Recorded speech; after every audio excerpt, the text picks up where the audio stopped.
3 children not older than 4 years were found on 3 sides of the altar, Pies told the Associated. Archaeologists just found altars hidden in South America, guys. And what they found sacrificed there was absolutely crazy.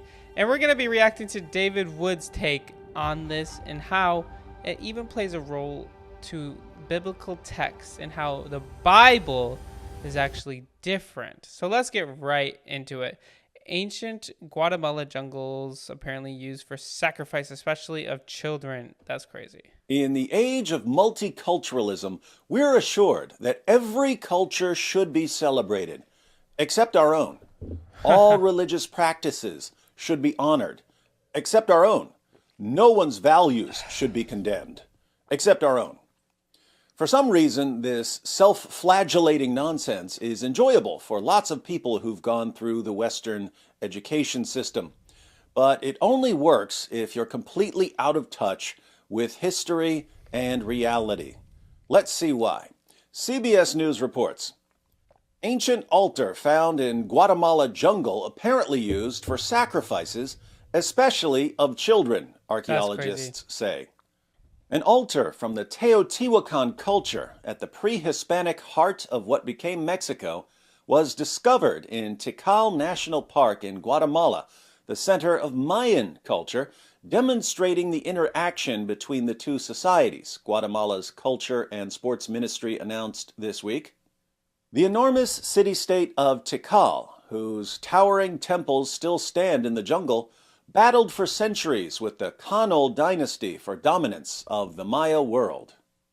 So, Teotihuacan was a city in what's now Mexico, but they found a Teotihuacan altar in Guatemala, which means there was some cultural sharing going on. That's awful. He's going to talk about how, wow, they were so unique and so good about sharing their values. The problem is that what was being shared was child sacrifice. Far to the north in Mexico, just outside present-day Mexico City, Teotihuacan, the city of the gods, or the place where men become gods, is best known for its twin temples of the sun and moon.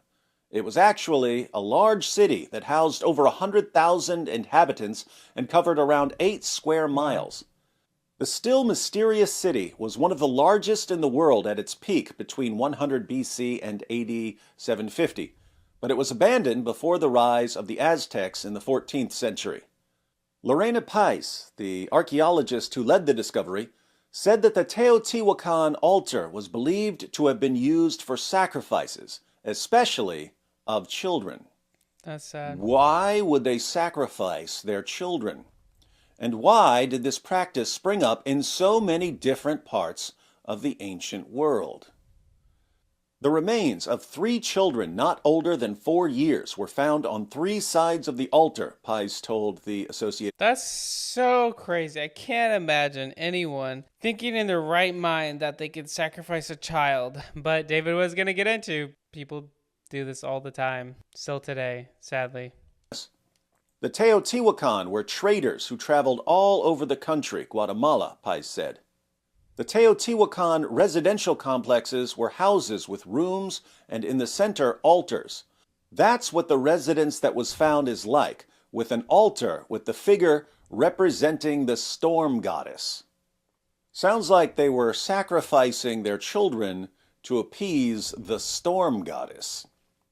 Maria Belén Mendez, an archaeologist who was not involved with the project, said the discovery confirms that there has been an interconnection between both cultures and what their relationships with their gods and celestial bodies was like. We see how the issue of sacrifice exists in both cultures. It was a practice. It's not that they were violent. It was their way of connecting with the celestial bodies, she said. It's not like they weren't violent. Sacrificing children? Ugh. Guys, this is the same problem we live in today. Sacrificing children. Abortion. So that we could have better lives. That's the whole thing. This is what people say. How do you expect me to to take care of a baby. It'll ruin the rest of our life. And they get rid of it so that they can have a better life. Same thing. It's just in a different wording. It's terrible. Connected with the celestial bodies and appeased the storm goddess through human sacrifice, especially child sacrifice. So, how did people in the Americas come up with the same idea, child sacrifice, as people in the ancient Near East and in other parts of the world? And why does it seem so strange to us now when it was apparently pretty normal back then? I'll answer those questions after a brief message about this video's sponsor. Ladies and gentlemen, don't sacrifice your children. Instead, buy your children an Artsa box, which will connect them with the Bible and ultimately help them understand the message that put an end to child sacrifice. More on that message in a moment. So, sign up to get your first Artsa box. The link is in the description. Use the promo code DIZZLE to get a discount and to let them know who sent you. Now, back to our topic, child sacrifice. Why did various cultures in completely different parts of the ancient world get the same idea about offering their children to their gods? Well, in the ancient world, your devotion to your God was measured by the value of the sacrifice you brought to the altar. People demonstrated their love for their God by offering what was most valuable to them. What's the most valuable sacrifice people could bring to the altar? Their children. In the ancient land of Canaan, for instance, priests of the god Moloch would heat up a bronze statue of Moloch until it was glowing, and the devout would place their children into its fiery arms, where their children would burn. Wow. Then came Abraham. One of the most famous stories in the Old Testament is the story of God commanding Abraham to sacrifice his son Isaac. In Genesis 22, God tells Abraham to sacrifice Isaac. So Abraham takes Isaac to a mountain, but Isaac doesn't know what his dad's about to do. As they're walking, Isaac asks his father Abraham, "Where's the lamb for the burnt offering?" Abraham answers, "God himself will provide the lamb for the burnt offering." Abraham ties up his son and puts him on a pile of wood and is ready to kill him. But God stops him and tells him not to hurt Isaac. Then Abraham looks and sees a ram caught by its horns, and Abraham offers the ram as a sacrifice. Critics of the Bible point to this and say how barbaric that God would tell Abraham to do that and that Abraham would be willing to sacrifice his son. But I think they're missing the point. Abraham was surrounded by people who were convinced that the greatest thing they could do was sacrifice their children to their God. Abraham was ready to do it, but God told him to stop. The takeaway message of the story of Abraham and Isaac for the surrounding culture was this: Abraham is just as devout as any of you. He's the sort of person who's willing to do whatever his God commands. The difference between you and Abraham is that Abraham's God doesn't want him to sacrifice his son. Abraham's God stops him from sacrificing his son. Abraham's God provides his own sacrifice.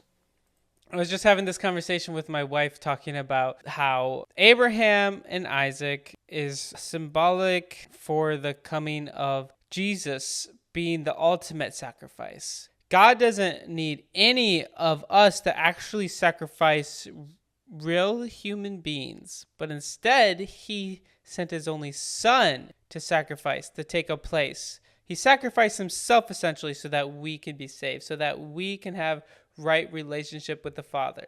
That's what's truly amazing. That's what's absolutely awesome. Mount where Abraham was going to sacrifice Isaac is supposed to be the same place where Jesus was sacrificed on the cross. In various ancient cultures, you would demonstrate your love for your God by sacrificing what was most precious and valuable to you.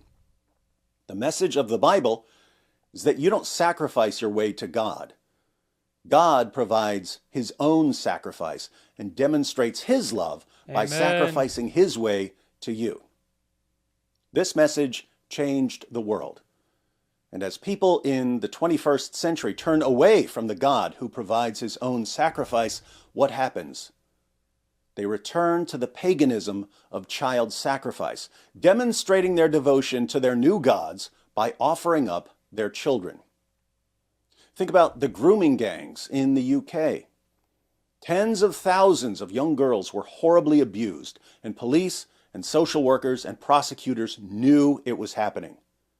Why did they let it happen?